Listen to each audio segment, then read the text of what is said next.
I'm the Naga. Fear me. Hello, everybody. Hope everyone is having a good day while you're watching this video.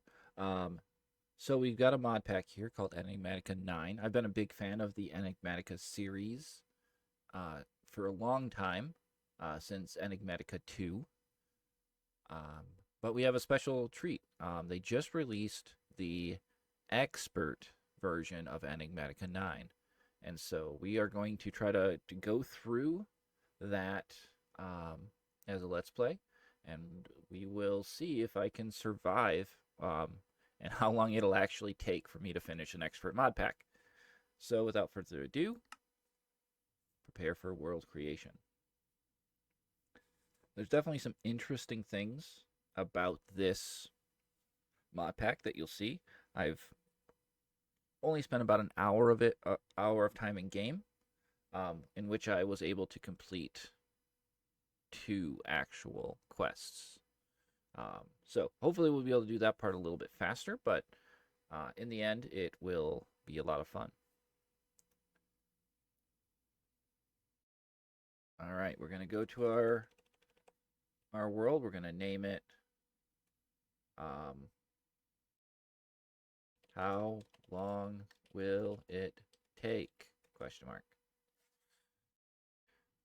So we're gonna do survival. Obviously, difficulty will move to hard. Go ahead and set up all that stuff. More world options is disabled in this mod pack. So let's go ahead and create new world.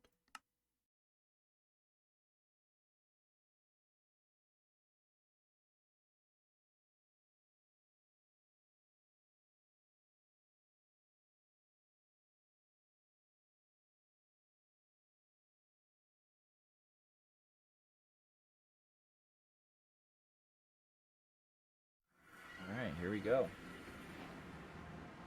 Now, first thing that you'll notice is the fact that we are not in the overworld.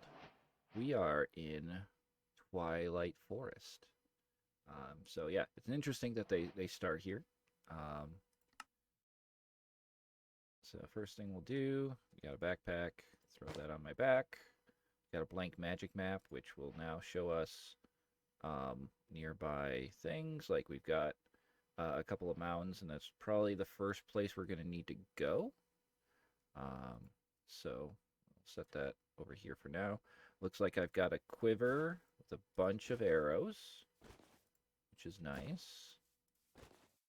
No sword though, so I'll have to deal with that. Let's see what we got in the quests. All right, welcome. Welcome to Enigmatica 9. We're glad to have you. Quests are divided into 2 types: exploring Enigmatica and learning mods. You can learn more about each type below. Ooh, food.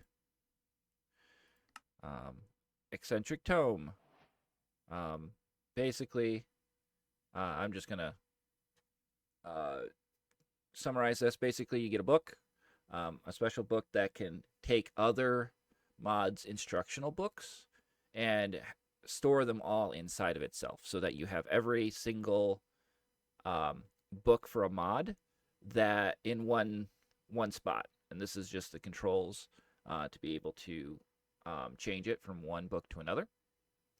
It looks like we don't get it until we have a regular book. Oops. Discovering Enigmatica. The exploration quest line's purpose is to show you what's available in the pack. These chapters are a great place to start if you're new to modded Minecraft, or if you need an inspiration. Adventure, building, equipment, redstone, logic, and storage. I don't know how much that's going to be applicable to us, but we'll see. Learning mods. There's some learning mods chapters, which is kind of the primary for the expert mod pack, right? Because there's going to be a lot of different recipes. That's kind of the big part of expert packs. So we're going to learn to mod, close that. Modding for dummies. There's a book. If we are completely new to modded Minecraft, there's a book where you can use to read the basics. One of the nice things about being in a twilight forest is we can kind of take our time. We don't have to like rush to get a bed or some kind of shelter for nighttime, because there's really no nighttime in the twilight forest.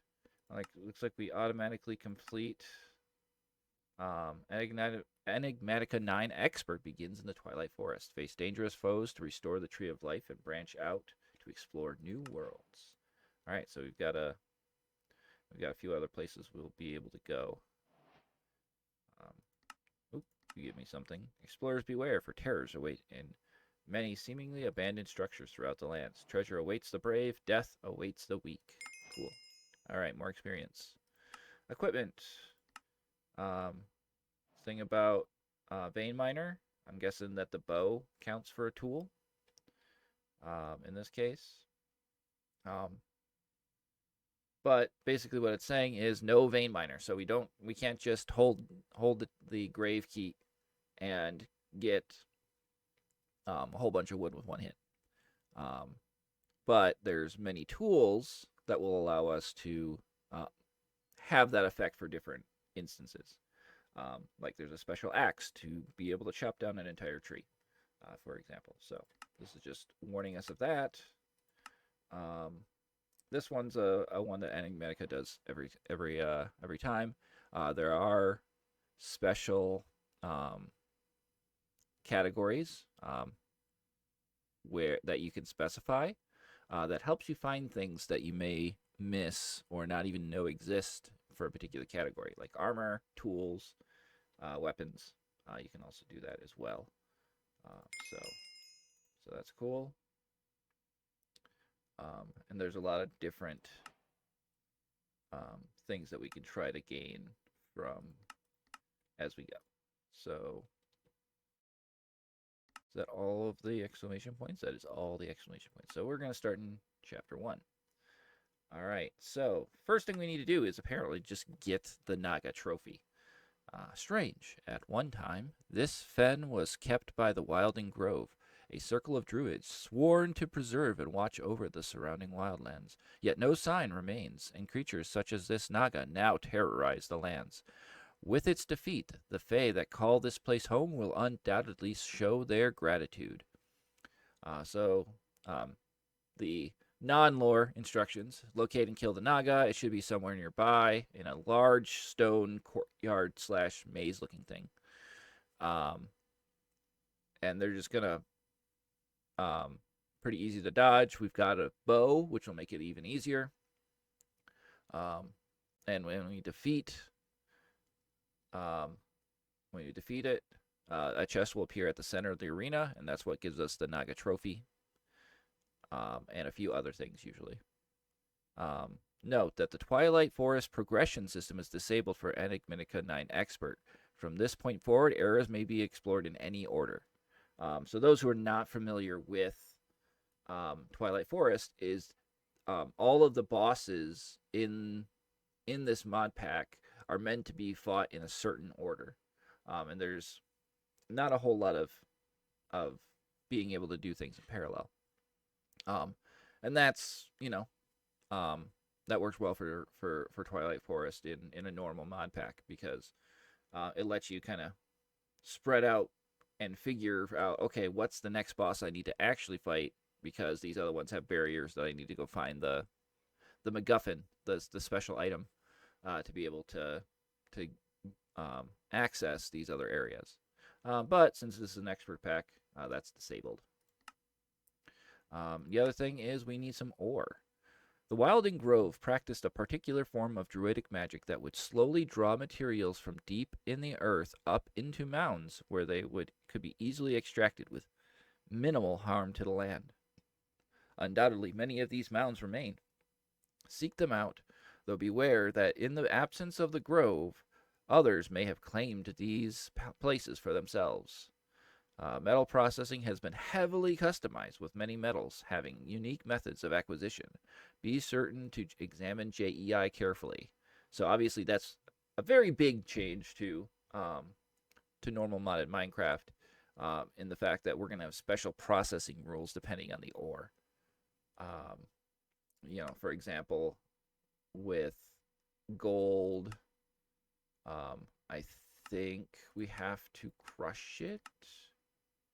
Like, yeah, I think we have to end up having to mill it to actually be able to use it.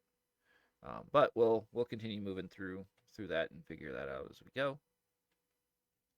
So those are um, our two choices. So I went for the.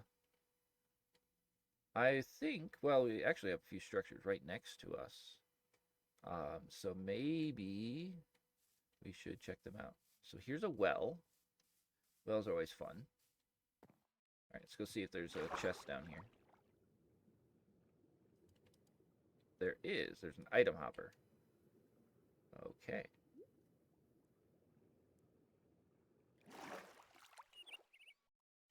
Let's see if we can put something in the hopper and something happens. So if we put that in there, what happens? Nothing. I don't have a pickaxe to be able to quickly dig out that hopper, so we'll have to remember that that's nearby. All right, next thing is I saw a house near us. Yeah, okay, so this will be a little tough. Oh, we don't have a pickaxe. That's our biggest problem right now. All right. Well, let's make a pickaxe. Do the old punch in the trees.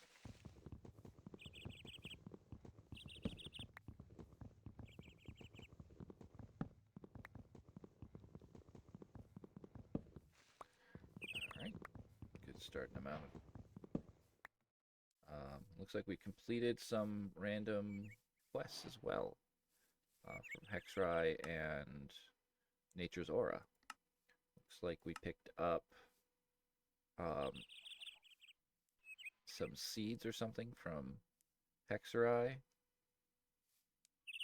Learn the art of witchcraft as you explore what Hexrai has to offer, from cute friends to flying broomsticks. This mod will leave you feeling like a true witch. All right, magic. And Nature's Aura. Looks like we found some kind of sapling. Nature's Aura is a druidic-themed Magitech mod that uses the omnipresent aura to derive its power. Be warned, aura is a limited resource, which must be managed and replenished, lest the natural order be disturbed. Draining too much can cause dire consequences. These quests will guide you through the mod, but be sure to refer back to the manual regularly for extra information. Chapters will unlock as you complete these quests and their associated achievements. So we get a bronze shield, which looks like it unlocked another quest. Yeah, superior shields.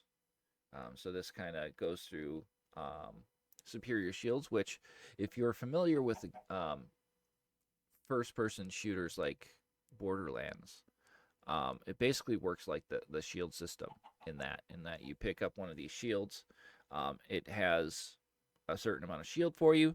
If it breaks, it doesn't recharge right away. You have to basically not be hit for a while, and then it'll recharge. And those values are going to change between the superior shields that we get. So in this particular case, it has 7 hit points worth of shield. It will, I think that's recharged 2 hit points per second. But you have to be 5 seconds since you got hit to be able to recharge it, which is, pretty good, but obviously it's not going to be a ton of protection. And if we scroll all the way to the bottom, I believe, oops. If we scroll all the way to the bottom, we can see that there is a specific spot for the shield. And we get a quickened 3 enchant book, which can be used to, I think that one is to protect, or to give you faster recharge. Oh yeah, increase right there. Increases shield recharge rate. So basically we could go almost instant recharge. But we still have the delay that we would have to deal with. All right. Any other quests we're going to complete right this second? No. Okay. So do the basics. Go here. Go here. Grab a crafting table. Crafting table. Just turn all these to planks. We got some sticks, so we just need to do this. And we got ourselves a wooden pickaxe. Alright. Ooh, salmon tempura. That's one of the foods we got. That's nice. Alright, so we got a pickaxe. At least. Pick this up, and then we'll go see what's in this house. Oh, I hear enemies. And oh, that's a elk, I think.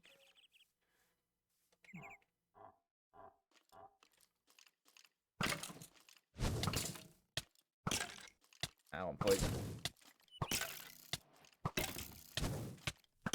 Man, you don't... Ow, ow, ow, ow. Ow, ow, ow, ow.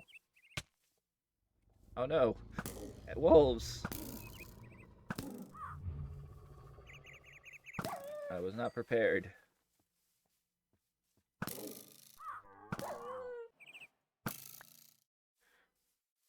Oh, and there's another wolf over there protecting the house. So I think we're going to skip that house right now, because these arrows do not do enough damage to successfully take out those mobs before we end up with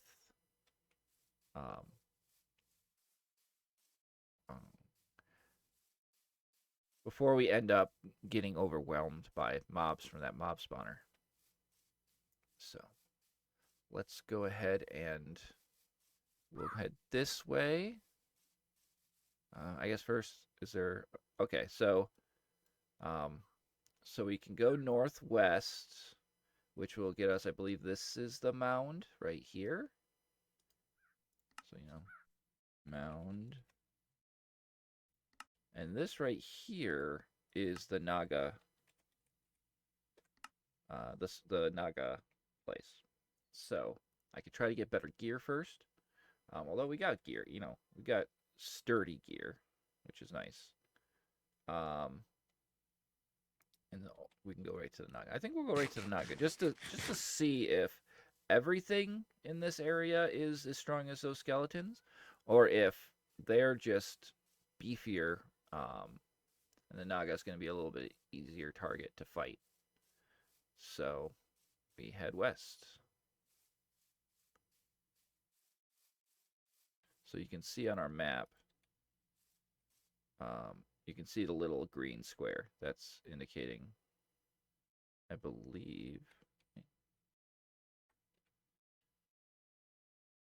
Oh, is there a mound closer? Oh, yeah. No. Oh, it's just farther than I thought. Southwest. Yeah, so it might actually be out of the bounds of this map, which is okay.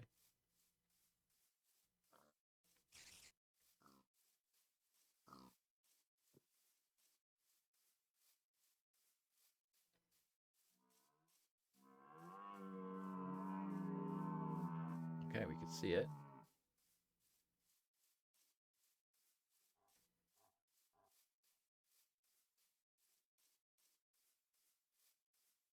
There's another house over there. I think we will not be visiting that one. I think these are empty. Yeah, so this could be like a nice little starting house if we wanted. But we got to get in. So typically, you just kind of let yourself in. And there we go.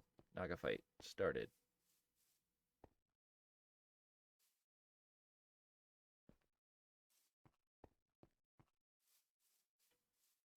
Oh, there it is.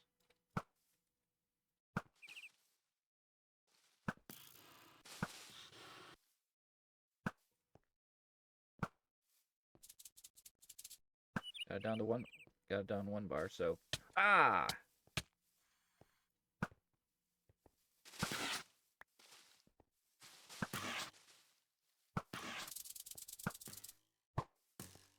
Woo. Ah.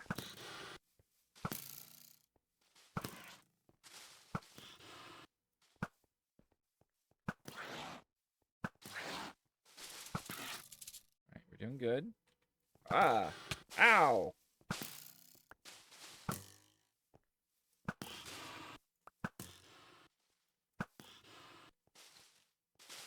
Oh, it's gonna come right through. Halfway. See if we can actually dodge it this time. Ow!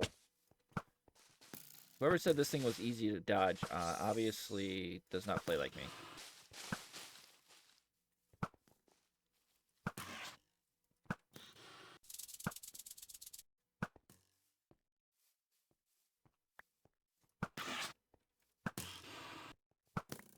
Looks like we canceled that charge.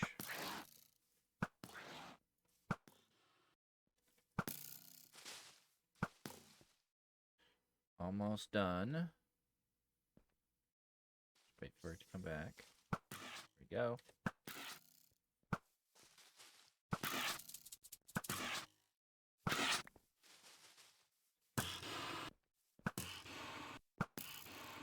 We did it! We won! And we get a epic shader grab bag from Immersive Engineering. We get like some sticks and some sickly Twilight Oak saplings. Alright, so this should be about the center. Yep, right here. I think. Are you? Yeah, you're the chest. So we get an Ironwood hoe with Unbreaking 5 and Nature's Blessing 3, which basically just means it can bone meal crops with durability, which is really nice. We got a bunch of Naga scales, which we can make into armor. And made into a mixing cauldron, it looks like, maybe. And looks like we got a couple more. So we got some uses for that. So grab that. We have a druid pouch with actually a bunch of stuff in it already. Bears the mark of the Wilding Grove. And so we will take that. Yeah, there's looks like a bunch of starting crops and saplings for us to use. And then we have the Stalwart Naga Trophy of Health, which is it's actually armor that we can use. And looks like that's care of Apotheosis, I think is the name of the mod. So, yeah. I think that does, yeah, that's better armor than what we've got. So we're going to wear Naga head. Look, I'm the Naga. Fear me. That is going to do it for episode 1 of Enigmatica 9 Expert. I hope you had a lot of fun. I know I did. Make sure that you hit that like button and subscribe if you enjoyed this content, and I will make sure I do more. I hope everyone has a good rest of their day. We accomplished it. Yay.